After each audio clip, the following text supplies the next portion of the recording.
Baik, Assalamualaikum warahmatullahi wabarakatuh. Perkenalkan, kami dari kelompok 9 dari kelas IF 4211. Di sini kami akan mempresentasikan tugas 7 yang beranggotakan saya sendiri, Anang Furqan Rifai, Saya sendiri Muhammad Faisal Dharma Putra. Serta saya Muhammad Cibakabul. Dan saya Rizky Uda Pratama. Baik, untuk yang pertama kita akan menuju ke SKPL.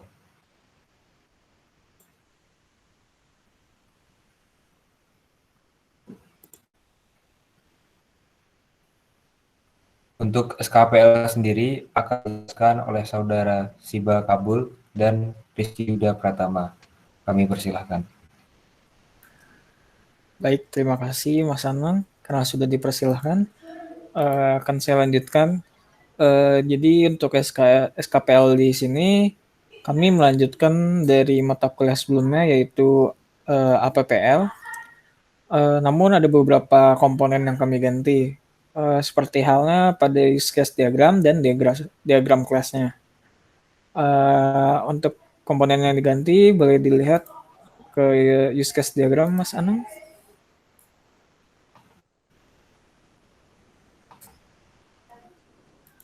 Baik, untuk use case diagram di sini kami mempunyai sebuah aktor di mana aktor ini adalah user.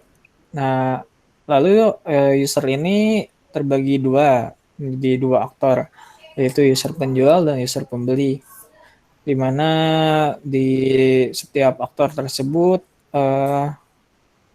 mempunyai sebuah hubungan di dalam lelang dan dapat login serta dapat registrasi. Untuk user, di sini user sendiri dapat melakukan top up, view biodata, edit biodata, serta menarik saldo.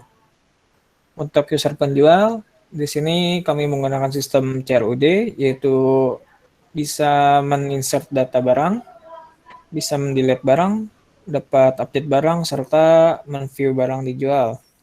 Untuk user pembeli di sini hampir sama dengan user penjual, namun ada beberapa komponen yang berbeda, yaitu dapat men-view barang, dapat men-input bid barang, serta dapat mentransaksi barang.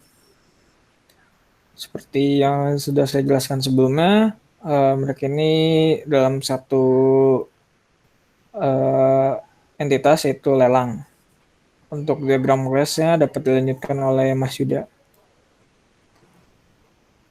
Baik, selanjutnya untuk ada beberapa perubahan juga untuk kelas diagram. Nah, jadi kelas diagramnya bisa diperlihatkan, Mas Anang.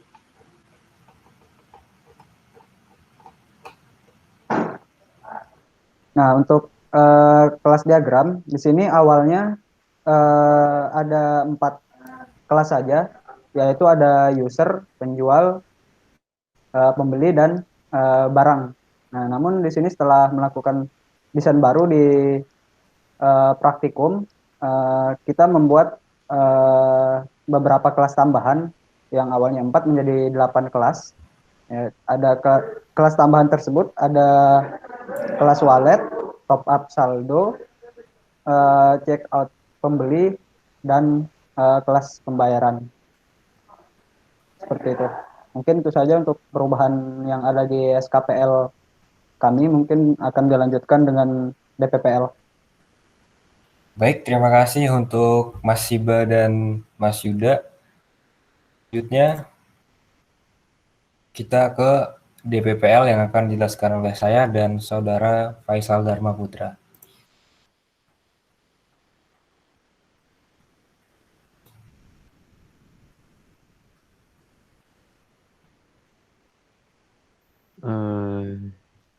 Ya, langsung aja di sini penjelasan DPPL mungkin langsung ke pendahuluannya. Bab satunya.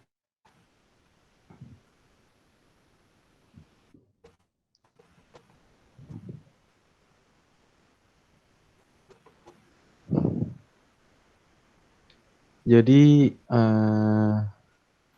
lingkupan masalah dari perangkat lunak yang akan kita buat itu, di sini kami memberi nama perangkat lunak tersebut adalah Lebabi, yang berarti kepanjangan itu lelang barang bekas. Yang mana pada aplikasi ini dia tuh berguna untuk melelang pakaian bekas berbasis website. Dan juga di sini dia akan menampung aktivitas lelang pakaian bekas yang saat ini masih masih umum untuk dijual belikan pada sosial media. Mungkin itu sebagai pengertian dari perangkat lunak yang akan kita buat sebagai pembukaannya.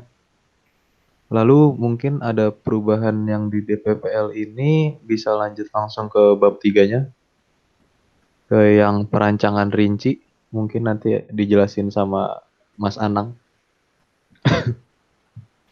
Baik, untuk perancangan rinci sendiri, di sini ada sebuah tabel, yaitu ada nama use case dan deskripsi dari use case tersebut.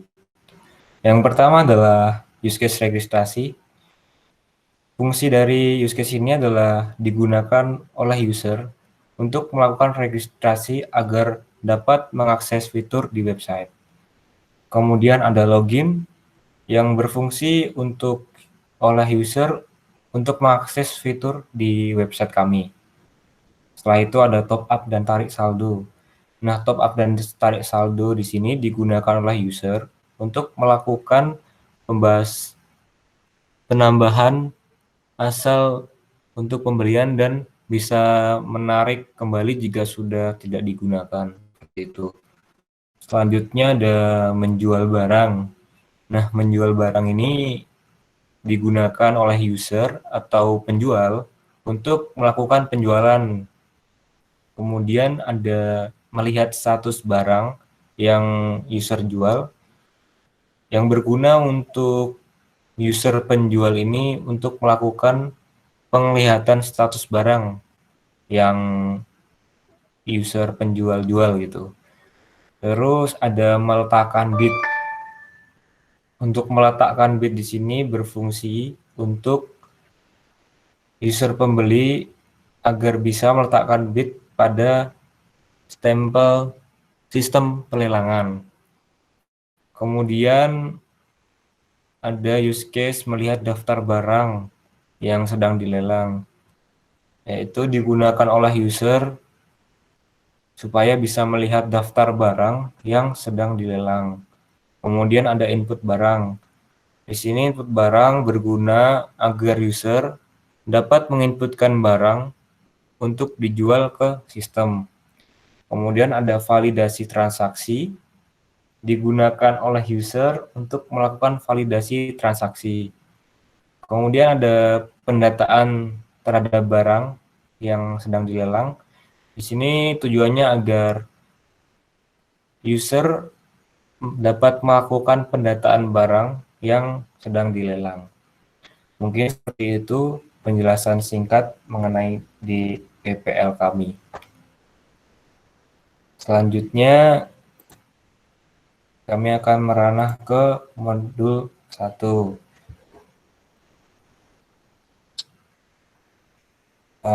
Kenapa modul 1? Di sini adalah dokumen hasil pekerjaan implementasi di lab. Jadi untuk modul 1 ini kemarin kita melaksanakan running modul. Kemudian untuk selanjutnya adalah modul 2.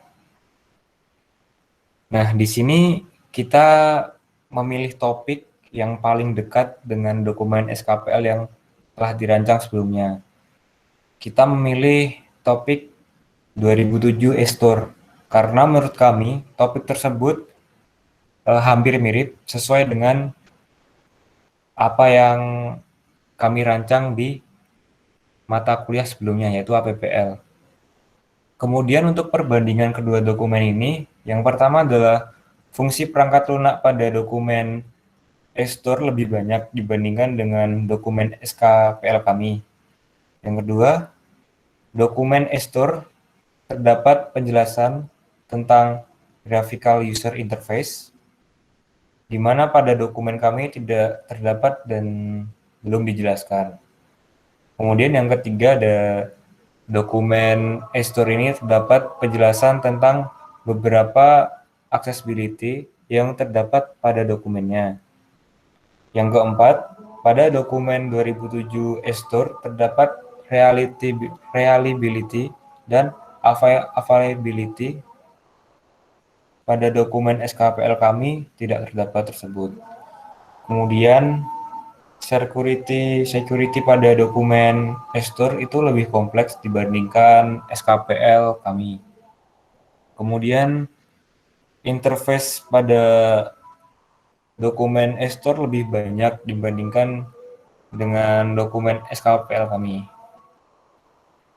Mungkin itu yang dapat kami jelaskan di modul 2. Selanjutnya modul 3.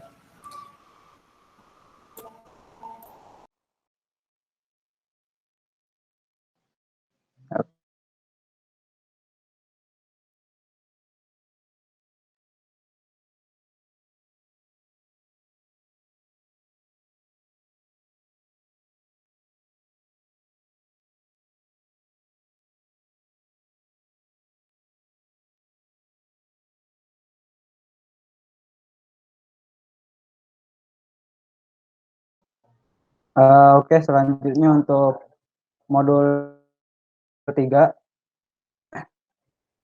Untuk modul 3 di sini berkaitan dengan IDE untuk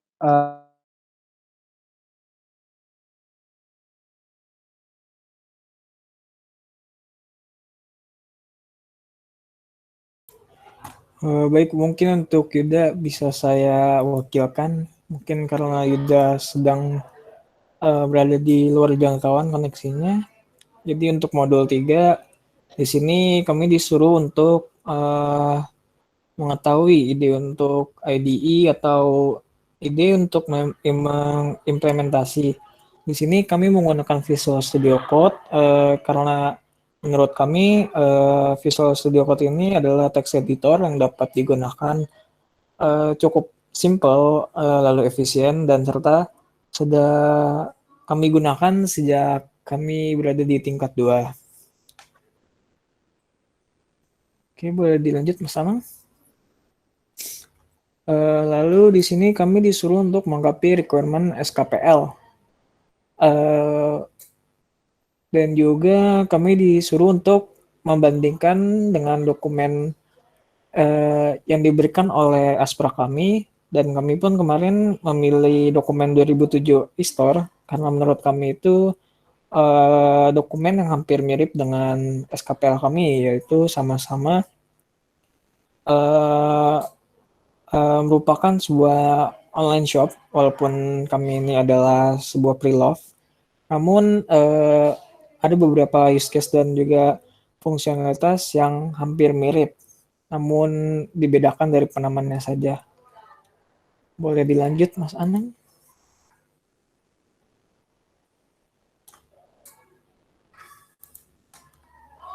Lalu di modul 4 ini kami menggunakan model arsitektur itu server base, karena server base itu adalah yang sangat mendekati untuk kami dapat implementasikan. Dan juga di sini kami mempunyai 2 bagian dari sistem jaringan, yaitu client dan dedicated server. Boleh dilanjut Mas Anang? Untuk perancangannya tadinya kami ingin menggunakan Laravel, namun karena hanya beberapa orang yang dapat menggunakannya dan dari semua bisa menggunakan Code Igniter, jadi kami memutuskan untuk menggunakan Code Igniter sebagai framework kami. Lalu IDE-nya yang sudah dijelaskan pada modul 3, di sini kami menggunakan Visual Studio Code. Lalu version control-nya kami menggunakan GitHub, karena GitHub itu merupakan worldwide